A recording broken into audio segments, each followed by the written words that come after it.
Ça y est, on a enfin l'histoire de Tomura Shigaraki.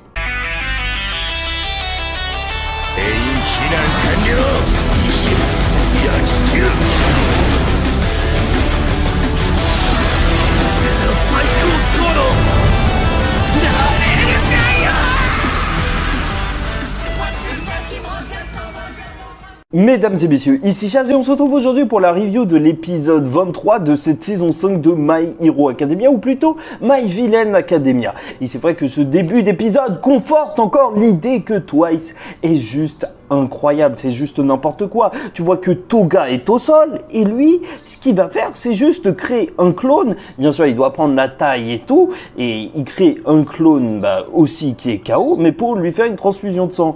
Et juste ça, c'est juste n'importe quoi. En fait, je sais pas si tu te rends compte, mais en vrai, ça veut dire que s'il lui manque un organe, est-ce qu'il pourrait juste le transplanter comme ça ?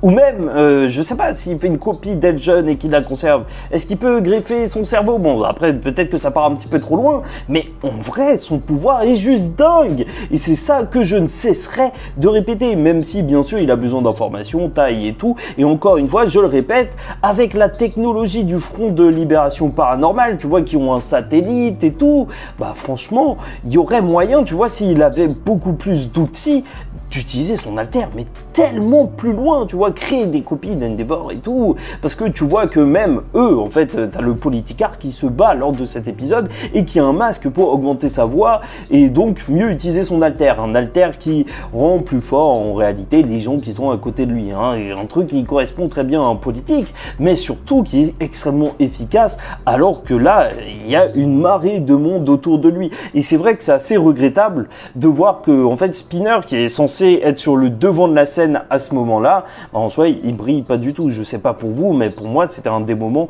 les plus oubliables de cet épisode, en vrai.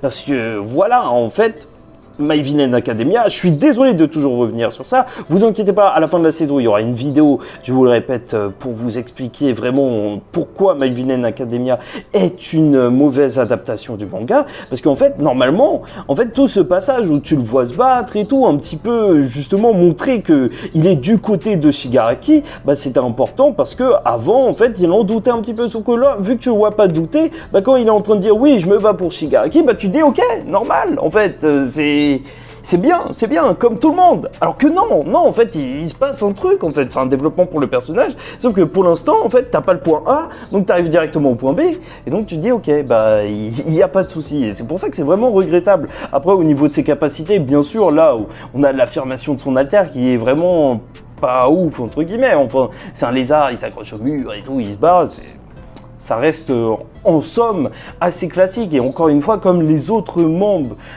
de la Ligue des Vilains, bah t'apprends que oui, lui aussi il a une histoire qui pourrait être liée justement au Front de Libération du Paranormal, parce que lui c'était quelqu'un qui vivait reclus et tout, et qui a été inspiré par Stein, et c'est normal aussi, quand tu regardes sa gueule, bah c'est vrai que c'est un petit peu difficile de le considérer comme un être humain, mais en soi il en est un. Moi je ne dis pas ça, hein. Je dis, il y a des gens qui considèrent que c'est pas un être humain, mais pour moi clairement cet homme reptilien est un être humain, et tous les autres reptiliens, même s'ils m'écoutent, je ne crois pas aux reptiliens, mais sait-on jamais. Enfin bref, et bon, bien sûr, la grosse partie de cet épisode, c'est bien évidemment le combat entre Shigaraki et Redestro. Un combat qui est juste incroyable. Pourquoi? Parce que déjà t'as l'alter de Redestro qui lui correspond mais tellement bien pour un grand PDG d'entreprise comme ça au sommet de sa tour. Enfin, il n'y a plus de tour, mais tu vois qu'en fait son alter est lié au stress, et c'est pour ça qu'il a une calvitie. Et ça, c'est la justesse de My Hero Academia, c'est qu'ils sont chauves pour une raison, les gens. Vous critiquez les chauves, mais au final, pourquoi sont-ils chauves?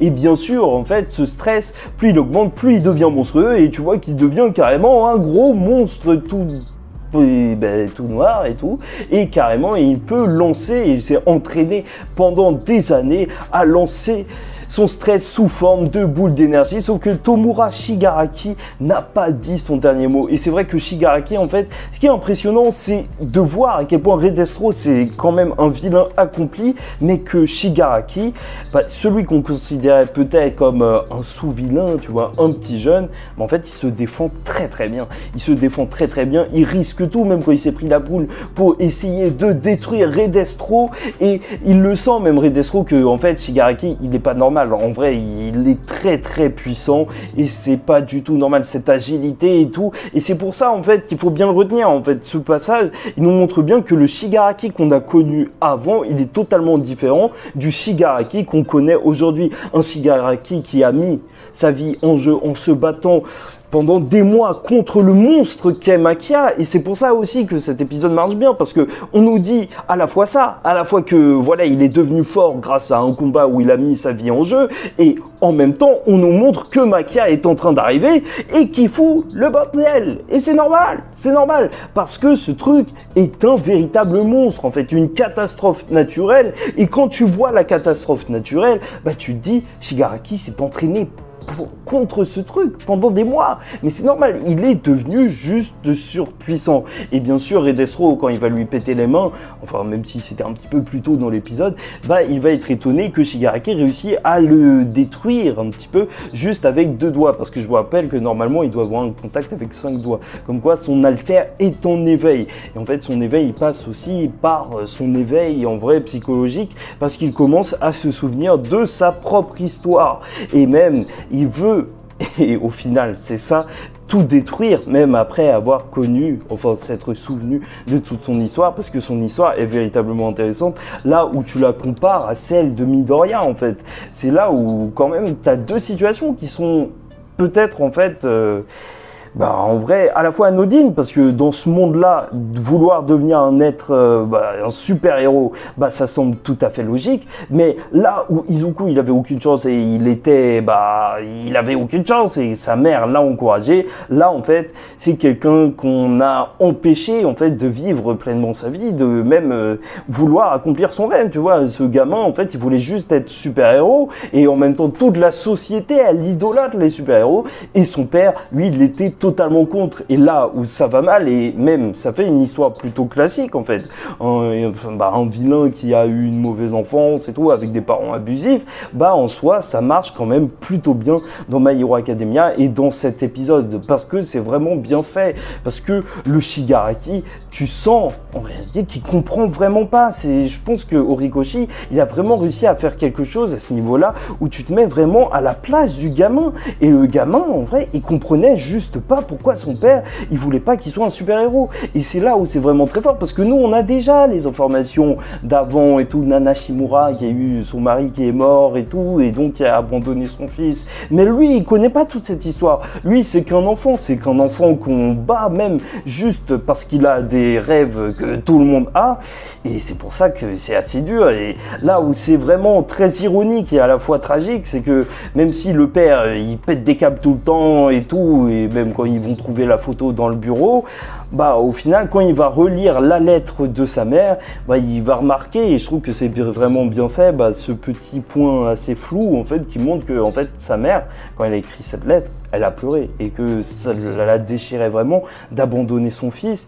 Et peut-être qu'à ce moment-là, il a eu un déclic, mais c'était trop tard, parce que Shigaraki, c'est vrai que son alter, par contre, c'est un alter qui est voué à la destruction. En vrai, il n'y a rien d'autre. C'est juste glaçant, en fait, la scène qui est arrivée. Et c'est là où aussi, je trouve qu'au niveau de la censure, quand même, ça allait. On l'a vu, le sang, la destruction. Bon, c'était peut-être un petit peu léger, mais en soi, on l'a vu. Son chien, son pauvre chien, il n'a rien fait. Et voilà, c'est ça que je te dis. Horikoshi, il est vraiment fort pour décrire ce genre de scène et tout, parce qu'il se met vraiment bien à la place d'un gamin qui viendrait de faire ça.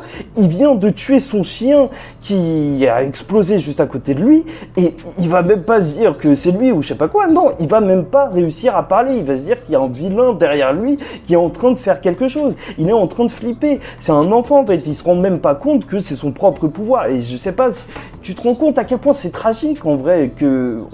juste les personnes qu'il veut attraper, sa sœur, tu vois, parce qu'il a peur, en fait il va la détruire, et même sa mère, il va tout détruire sur son passage. sans même le vouloir. Et vraiment, le moment clé de tout ce flashback, c'est bien évidemment le moment où son père va lui foutre un coup de clé à molette dans la tête. Bon, c'est vrai qu'on peut trouver ça abusé. Moi, personnellement, je trouve que, en vrai, c'est un petit peu normal. Enfin, je dis pas que ne faites pas ça, mais c'est juste que, en soi, c'est vrai que tu dois avoir un peu de mal à gérer la situation quand il y a tout le monde qui est mort dans ta famille et que tu vois ton gamin un petit peu, tu vois, on dirait il est possédé ou je sais pas quoi. Mais ne faites pas ça, ne faites pas ça. Mais en gros, bah, le Shigaraki qui veut tuer vraiment son père, qui veut, en fait, tout détruire, bah c'est ça son véritable éveil en fait. C'est d'accepter que en fait il veut se venger. En vrai, il a trop souffert à cause de ça et je dis pas que c'est bien, mais voilà, c'est l'histoire qu'on nous raconte. C'est un gamin qui est frustré par toutes les interdictions qu'il a eues, le tabassage qu'il a subi et au final qu'il l'a rendu. Et ça, c'est à la fois triste et c'est à la fois la voie qu'il a choisi de suivre et même inconsciemment. Et en vrai, c'était un vrai traumatisme pour lui, comme en fait on le voyait quand il arrêtait pas de se gratter. En vrai, toute cette histoire en fait l'empêchait de juste penser à ses rêves sans avoir vraiment de réelle explication. Parce que quand on dit oui, non mais les héros ils laissent leur famille, bah tu vois, il devait absolument rien comprendre. Franchement, ton père il te dit ça alors que tu vois qu'il y a des affiches de super-héros partout dans la rue, à la télé et tout. Tu me dis, ben, il est zinzin mon daron. Et, et c'est normal qu'au bout d'un moment, bah, il a atteint un point de rupture. Et je pense que cette histoire, quand même, si on est attaché à l'histoire de Deku, et c'est ça qui est fort, où en fait, il s'est retrouvé par terre à pleurer quand il a entendu qu'il pouvait devenir un héros.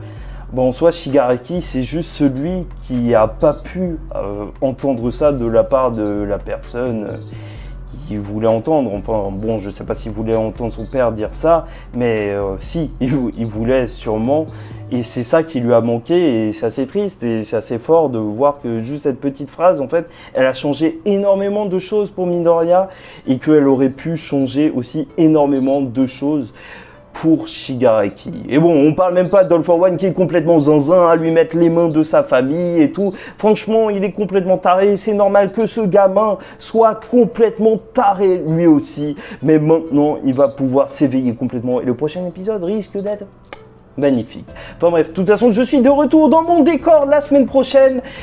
Et ce sera cool. Bon, j'espère que vous avez apprécié la review. En tout cas, vu que je suis pas vraiment chez moi, bah, peut-être que j'ai zappé des éléments parce que je peux pas trop me concentrer sur l'épisode. Mais n'hésitez pas à m'en faire part en commentaire si vous avez des choses à dire. Likez ou dislikez la vidéo si ça ne vous a pas plu, ou commentez juste pour dire bonjour, vous allez bien.